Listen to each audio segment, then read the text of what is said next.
Hey there, this is Adam Lane from PocketNow.com, and in this video we're going to do a quick comparison between Windows Phone 8 and Windows Phone 7.5. Let's check it out.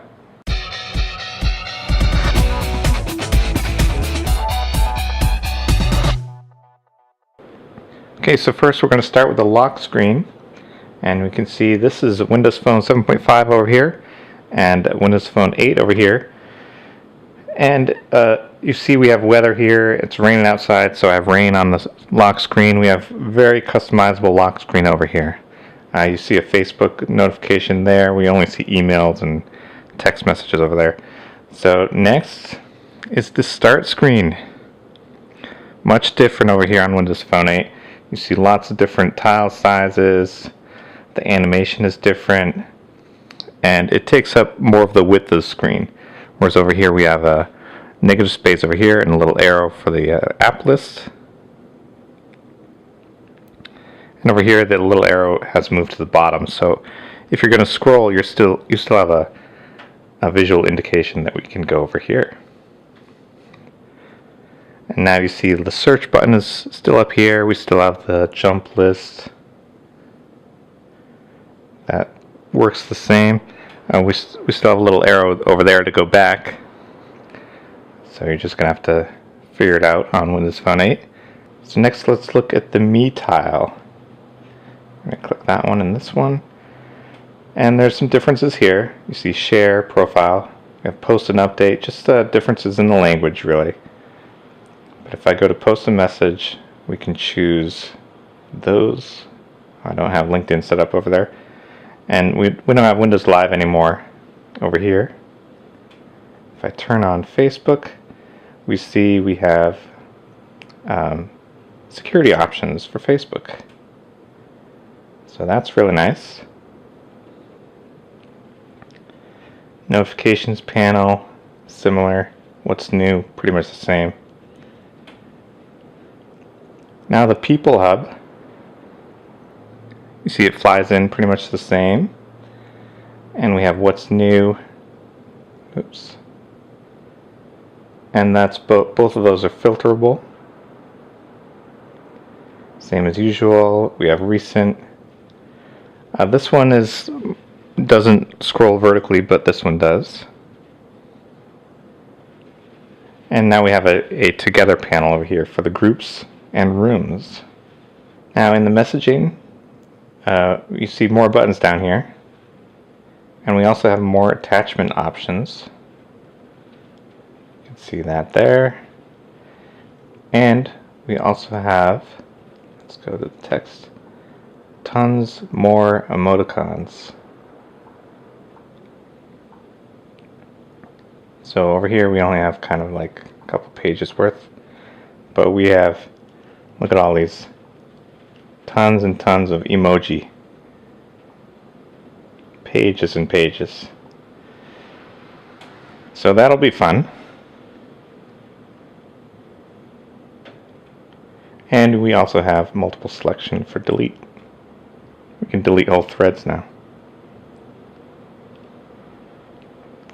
That still supports instant messenger for Windows Live, Facebook chat, and text messaging. Now let's look at the speech UI.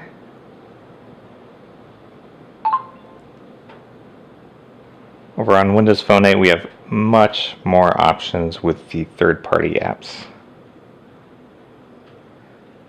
The Photos Hub, not a whole lot has changed. You see pretty much the same options. We have favorites here. These are vertically scrollable. What's new?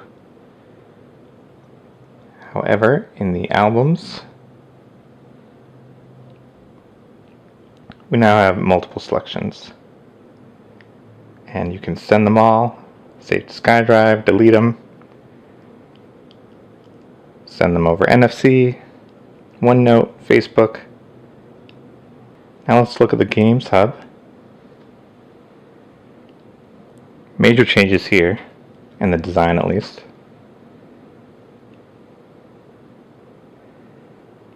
Over here we have a number of new animations.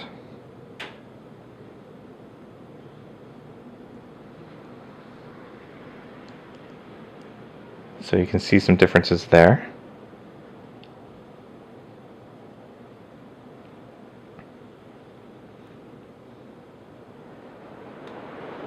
Now let's look at the music.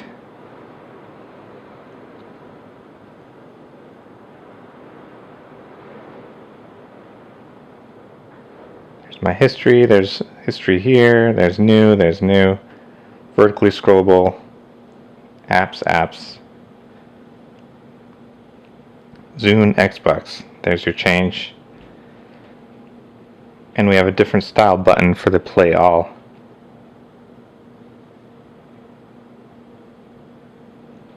And we have radio here, but no more radio over here. Now Office has seen some changes. Different style. Notes are no longer in the Office hub. There's your different document listing and your locations.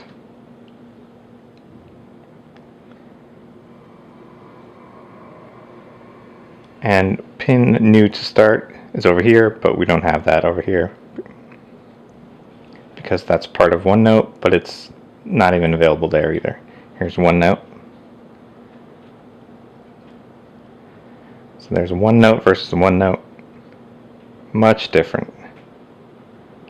Here's our maps. Those have been upgraded.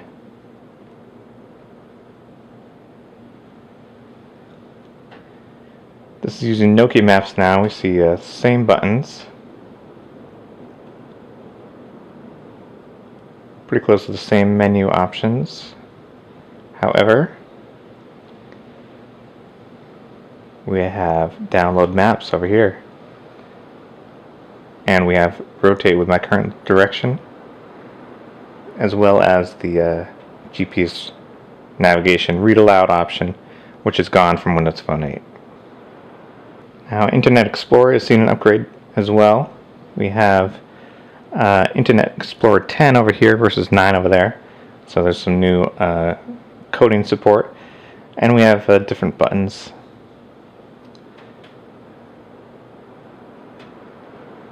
Over here there's a new option for customizing the address bar button. So I can choose something that I might use more often. Next, let's look at the marketplace versus the store.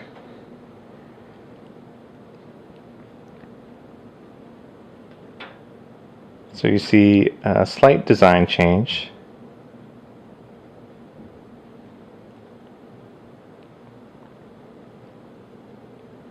Let's go to the games section. I kind of think this one looks better, but this one definitely has more information.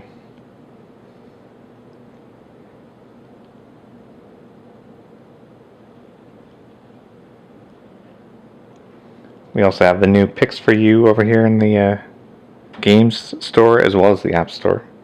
This is showing you apps that some friends have liked or is popular in general.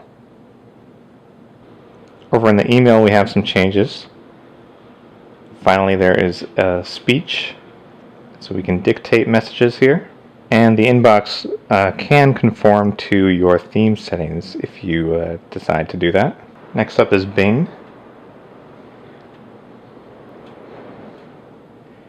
We see a huge upgrade on Bing for Windows Phone 8. You see a slight change in the button layout. However, we see little stuff over here, and we can swipe to get all sorts of other information.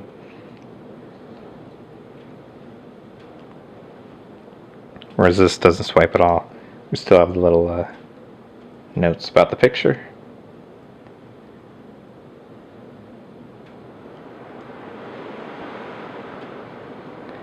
And also, we have better search results.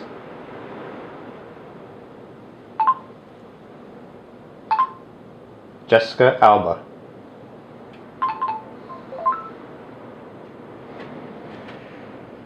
So here we have images, here we have media with videos and pictures. And this doesn't scroll, doesn't zoom, doesn't do anything, but we have a great experience over here.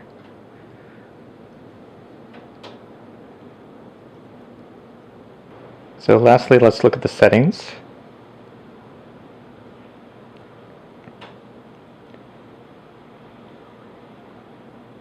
There's lock and wallpaper. Here's lock screen,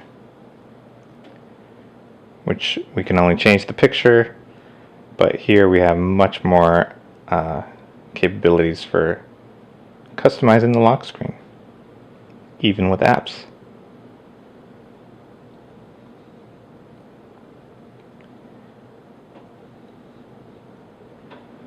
Mostly the changes here are mostly with the language. We do have company apps. That's going to be good for businesses. Here's another big difference: pictures and camera settings. We have a quick share option over here, and I can choose Facebook or SkyDrive, but we don't have that anymore over here. However, this is extendable with apps. So that's a quick look at some of the big changes between Windows Phone 7.5 and the new Windows Phone 8. Hope you enjoyed this video. Be sure to give us a thumbs up, and that's it for now.